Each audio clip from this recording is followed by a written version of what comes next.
Bonjour à tous, bienvenue dans ce marathon de l'information qui démarre maintenant. Et à la primature, le chef du gouvernement Patrick Hachi échange avec une délégation de la Banque mondiale en visite de travail à Abidjan. Le plan national de développement PND 2021-2025, la vision 2030 et les attentes du gouvernement sur l'accompagnement de la Banque mondiale évoquées lors de la rencontre dont nous parle Alexis Ouedraogo.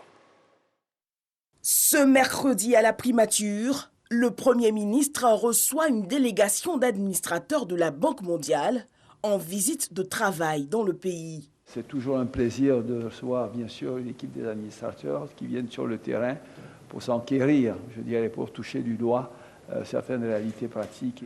Ça facilite souvent beaucoup plus les discussions parce que de loin, ce n'est pas toujours évident qu'on arrive à faire communiquer certains messages. La Côte d'Ivoire est dotée de l'un des portefeuilles projets du groupe le plus important et diversifié de la sous-région, dans les domaines clés de l'économie, avec en sus des appuis budgétaires significatifs. C'est nous qui approuvons tous les projets de financement et aussi la stratégie de la banque. Donc on a le pouvoir d'orienter la banque ou le financement de la banque dans les projets stratégiques pour les pays. Donc pour ceux et les amener sur le terrain, voir ce que les investissements que la banque a fait, l'impact que ça peut avoir sur nos populations, nous aide avec les projets futurs et les décisions qu'on prend au Conseil. La rencontre est aussi l'opportunité pour Patrick Hachi de présenter à la banque le plan national de développement 2021-2025 qui veut lui accélérer l'accès des populations aux besoins sociaux de base et performer le secteur privé. Le Premier ministre nous a donné les détails sur ces priorités-là pour qu'on puisse les appuyer davantage. La Côte d'Ivoire est clé pour la région. Si la Côte d'Ivoire continue à être stable, on a la chance que le reste de la région reste stable. Projet structurant en cours de réalisation, lutte contre la fragilité des populations, appui au secteur privé. Autant de projets qui nécessitent un accompagnement technique et financier des partenaires au développement. Le groupe de la Banque mondiale entend bien y apporter son appui. Séminaire bilan du ministère de l'Hydraulique à San Pedro. 2 jours pour faire le point des activités sur le plan technique, financier et social sur toute l'étendue du territoire national. En 2021, le taux d'engagement a été de 75% contre 48% en 2020. Pour 2022, ce sont 600 milliards de francs CFA qui vont être investis pour améliorer la desserte en eau potable. Le point de Sam Conan. Au cours de ce séminaire bilan de l'année 2021, il a été indiqué que 33 projets ont été achevés, ce qui permet en milieu urbain d'obtenir une capacité de production supplémentaire de 13 000 m3/heure, un stockage de plus de 11 000 m3, de poser 182 km de canalisation de distribution et de réaliser 15 forages, 3 14 696 habitants impactés. Quant au milieu rural, 120 forages équipés de pompes à motricité humaine mises à la disposition des populations, 30 mini-systèmes d'adduction d'eau potable et 150 pompes scolaires réalisées.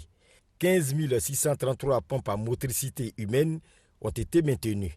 Environ 12 500 000 habitants impactés. Pour 2022, le ministère de l'Hydraulique entend faire mieux, avec des perspectives estimé à 600 milliards de francs CFA.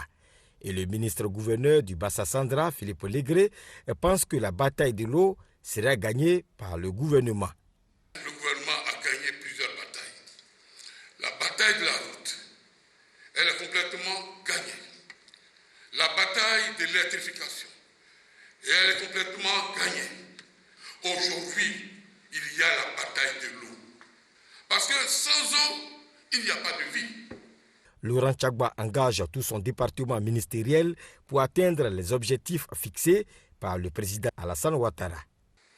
Le président de la République insiste pour que l'eau soit dans les ménages, mais l'eau ne pourra être dans les ménages que parce que nous allons avoir la conscience de notre métier qui consiste à rechercher la source de l'eau, à capter cette eau, à la traiter, à la refouler dans un stockage et ensuite de la distribuer.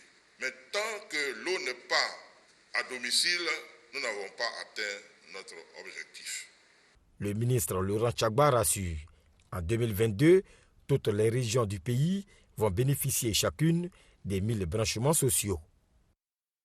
En bref, 10 personnes au moins ont perdu la vie dans l'éboulement d'une mine d'or artisanale à Kuntsitel, dans la préfecture de Gaoul, au nord-ouest de la Guinée. L'explosion, ou alors l'exploitation artisanale de l'or dans cette préfecture est suspendue depuis juin 2021 par les autorités locales suite à l'afflux en grand nombre d'orpailleurs. Après l'annonce de la découverte de 2 nouvelles mines à Kuntsitel, les populations se cachent donc pour poursuivre l'activité. Et puis, l'Assemblée générale de l'ONU a voté hier, mercredi, par une écrasante majorité, une résolution qui exige que la Russie cesse immédiatement de recourir à la force contre l'Ukraine. Un vote salué comme historique et accueilli par une salve d'applaudissements. Sur 193 membres de l'organisation, 141 pays ont approuvé le texte. 5 Russie, Bélarus, Corée du Nord, Érythrée et Syrie s'y sont opposés et 35 se sont abstenus, dont la Chine. Prochain retour de l'information à 7h.